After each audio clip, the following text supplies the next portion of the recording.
What's up, guys? Welcome to quiz 25. Before we get into these three positions, I just want to say thank you to everybody who's wished us congratulations. It means a lot of kind words, and I really do appreciate it. Baby's doing well, mama's doing well. We're tired, but it's worth it, and we are very blessed. So thank you again to everybody. If you didn't catch it before, I put all the courses on sale, 50% off. Just use the code new baby at checkout. So yeah, having said that, let's go ahead and jump into these three positions. So like I mentioned on the form, when you filled it out, you may have seen this, but all these positions were taken from a tournament that I played in when I was 14 years old. This was the North Carolina State Championship for kids. So I think I was, 14 years old, probably like 8th grade, something like that. I was rated about 1700 at the time, and I think I was playing most of these games against lower rated players, but still had some really interesting positions, including this one that we see on the screen right here. So let's go ahead and get started. All right, so we had 374 people participate, 0 to 1,000, 130 people, 175 from 1,000 to 1,600, and 69 above 1,600. All right, so here's position number one. If you'd like to pause, it's black to play. Figure out what move you would play here as black, and then we'll discuss and compare with what everybody else suggested. All right, if you had a chance to do that, from 0 to 1,000, the top move was rook to f4. The second move was d5, and the third move was queen to g5. From 1,000 to 1,600, the top move was queen to g5, then d5, and then rook f4. And then above 1,600, we also had queen to g5, d5, and then rook to f4. Now, I'll go ahead and tell you, like I said in the game, I was about 1,700 at the time, and I decided to play rook to f4, which was not the best move. We'll come back to this one in just a second. Let's go ahead and start with kind of what's going on here. So it's a really interesting position because there's two ways we can approach this as black. We can deal with this threat on our knight, or we can go on the counterattack and either attack white's king, or like some of you were suggesting, rook to f4, like I thought in the game, kind of attacking the knight here and the queen. And so you have to kind of decide right away, are you going to deal with the knight, or are you going to go on the attack? So very interesting dynamic to the position. Now, let's start with queen to g5. This is kind of the most straightforward way to go about attacking the king, bringing the queen over, and this is what Stockfish liked the best. So congratulations to everyone who said queen to g5. The point here is that if white just ignores what you're doing on the king side and goes for your knight, you're going to take this knight, get your piece back, and you've got a checkmate threat that white can't stop, right? The only way they could really stop this would be to sacrifice the queen or play g3, but then we can come in over here. And this is a very common mating pattern when the pawn gets pushed up and you already have a pawn there.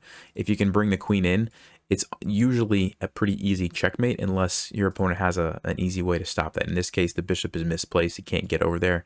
White would have to sacrifice the queen, right? So because of that, white can't actually take our knight. So we're kind of indirectly defending the knight by going on, by creating a stronger attack over here. So the best thing that Stockfish said was d4, and it actually thinks this position is completely equal because now white is threatening something here, and also the bishop might potentially be able to come in and help defend at some point. And so we have to save our knight, and then Stockfish gave this interesting line where everybody just goes back and forth and we get a draw. So with perfect play, it should be equal, but queen g5 was the best move for black in this position.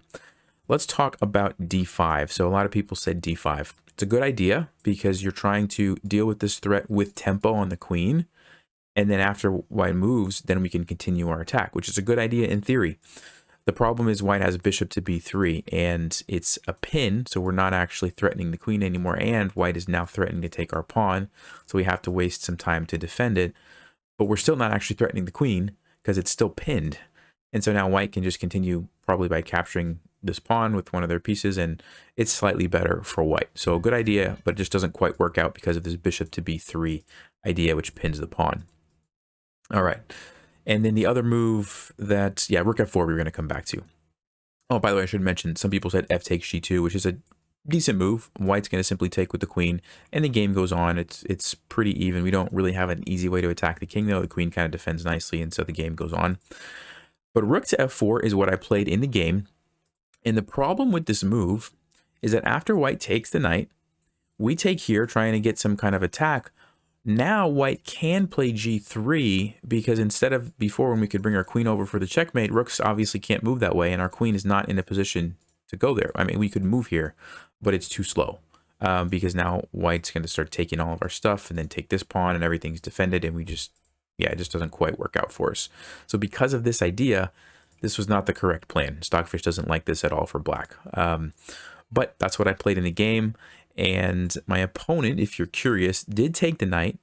And then when I took here, instead of playing g3, which was the best move, I believe they took the pawn. Yeah, they took here. I went here. They went here.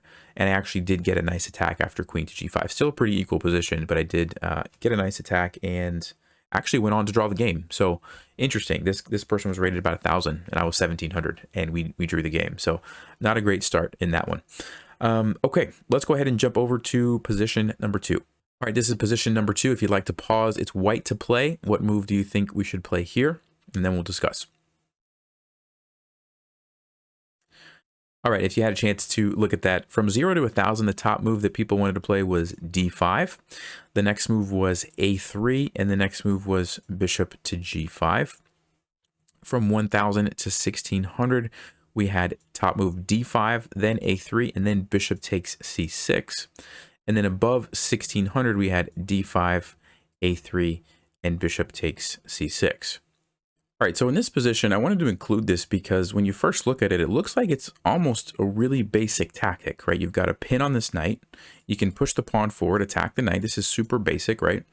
But it gets a little bit tricky because black has this resource b5 available. So if we just immediately go for d5, which by the way, it's a good move, but maybe not for the reason that you think it is. It looks like it's a good move because we're attacking the knight and we're going to win the knight. But after b5, the problem is if we simply just go for this trade, well, we just traded pieces. We got a knight, but we lost a bishop, right? The reason this is still good for us is because of the follow-up move right here, queen to d4, where we're hitting the bishop and we're hitting this pawn over here. And after, let's just say black saves the bishop, we can come in and now black has problems with their king because our queen has infiltrated, right? So that's the reason why this was still a good move. But as far as the pin here is concerned, it's really not as good for us as you might think. So this is a good resource to remember, especially if you're playing the other side of this position where somebody has pinned your piece and they're attacking it with a pawn. You want to remember you can play a move like b5. Now, the interesting thing about this position to me is that the best move is to trade the bishop, which looks very counterintuitive. It looks like, wait a minute, that's like our best threat, the pin. Why are we going to simply trade it off? And the reason is because after black recaptures, by the way, this is the wrong way to recapture. I'll show you what happens after they take this way in just a second. But if they take this way, which looks pretty natural, bring your knight out. Now we're going to play d5, kick the knight away, and follow it up with queen to a4 check, winning this bishop. And there's no more, b5 doesn't do anything. We just still take the piece. So we're removing that b5 opportunity that black has by trading that bishop off, which is interesting. So that's why I wanted to kind of include that. Now, if black takes this way, we can still play queen to a4, attacking the bishop, and let's just say black tries to defend it. Now we can actually trap it, and the bishop has nowhere to go. So that's another kind of point behind this, is that the bishop over here is actually trapped. Even if you try to defend it, again, we just attack it, it's trapped, it has nowhere to go. And so either way, we're winning a piece after we trade, and we're not giving black the option to win our piece back. So like d5 allows black b5, right? And so we're not giving that option to black. So that was the point. That was what I wanted to see if you saw. So congratulations to everybody who said bishop takes c6. I know it wasn't one of the top moves because d5 just looks much more natural, but actually Stockfish liked the bishop takes c6 a little bit better. a3 was an okay move as well. Not quite as good, but also pretty good. After the bishop goes back, you can play b4. And we kind of get the same idea where black has to play b5, and the game goes on. Still better for us, but just not quite as forcing as just capturing right away. So, and then bishop g5, a couple people said the problem with bishop g5 is that black plays f6 and we lose a tempo, which is important because it gives black time to kind of fix their position. So by the time we save our bishop, now black can do something else like b5 and kind of start dealing with the threats that we had. So that's why bishop g5 wasn't so good. And yeah, Stockfish, you can see, just says capturing was the best. Then we had d5 and a3 were the next two in line. So in the game, I have the notation here. What did I play? I think I played d5. Yes, I did play d5. Black played b5. We traded these guys. And then I actually missed queen d4 and ended up playing queen takes a4, which is the second best move. It's still a decent move. I'm still in a good position, but not as good as d4 going for this fork here. So, all right, let's go to position number 3. All right, here's position number 3. If you'd like to pause, it's black to play. What move do you think black should play here? And then we'll compare.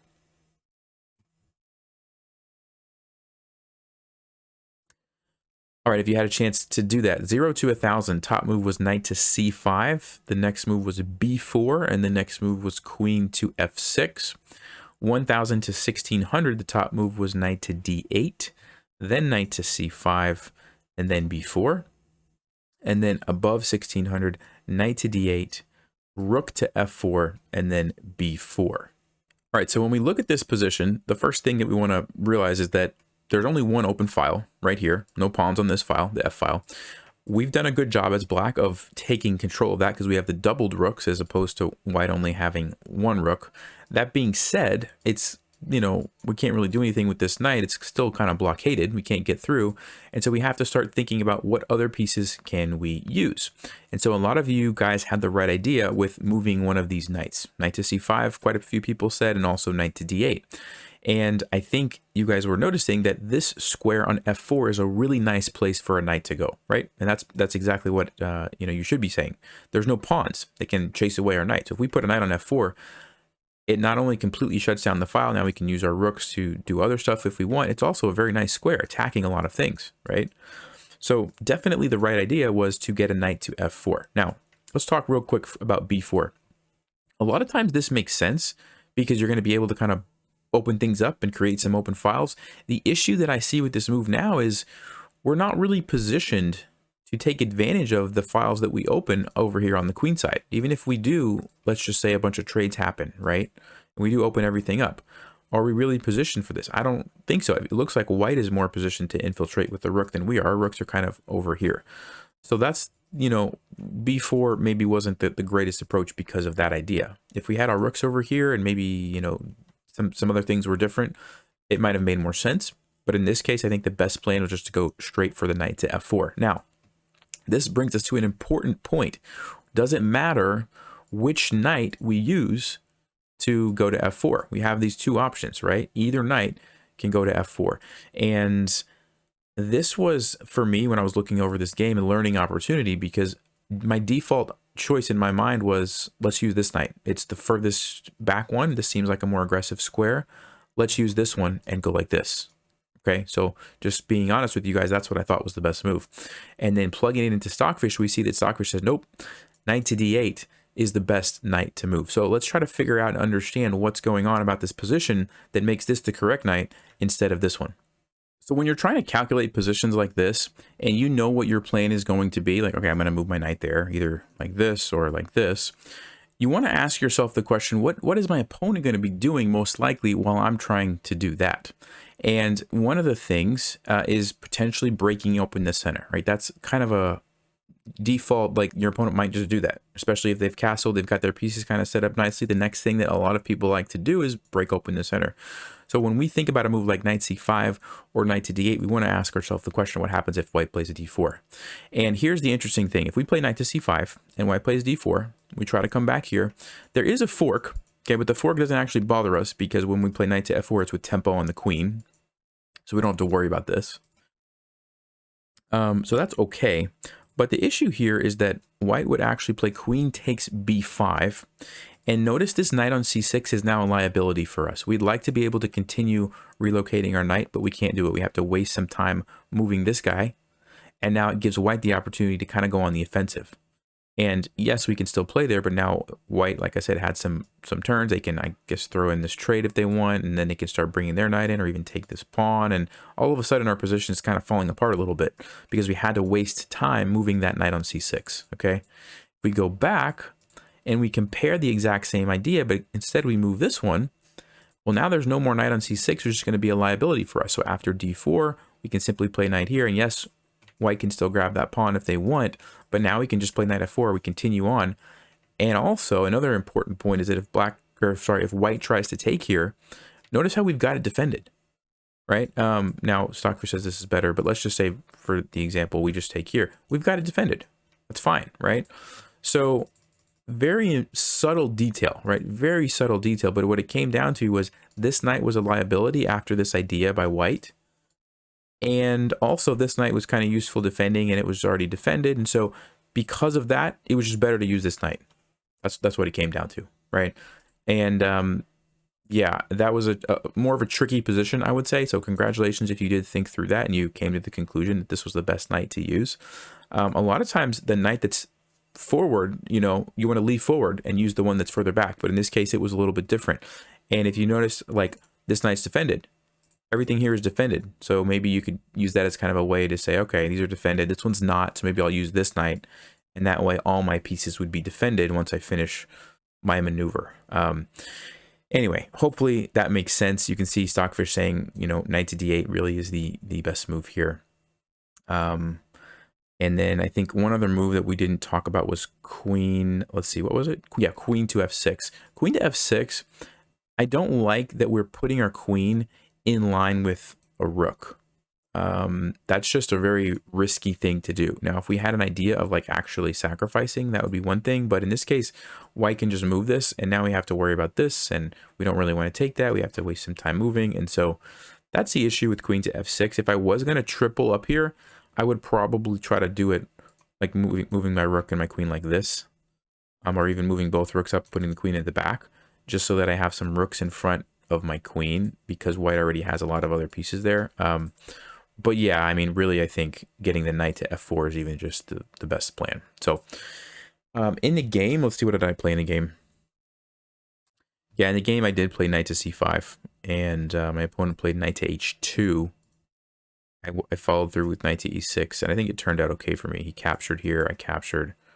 Rook to f1, I brought the knight in. Yeah, and I had a very nice game from here on out, because I did get the knight there. And that was maybe a little tricky of an idea for my opponent to see. But after I got this knight in here, it was a pretty nice game. All right, so there we go. Those are the 3 positions from this week. If you'd like to participate in next week's quiz, the link is in the description below. It just takes you to a Google form. You can fill that out. And I'm going to get some rest. Remember, courses are on sale, 50% off through August. Just use the code NEWBABY. And thank you guys. Stay sharp, play smart, and take care.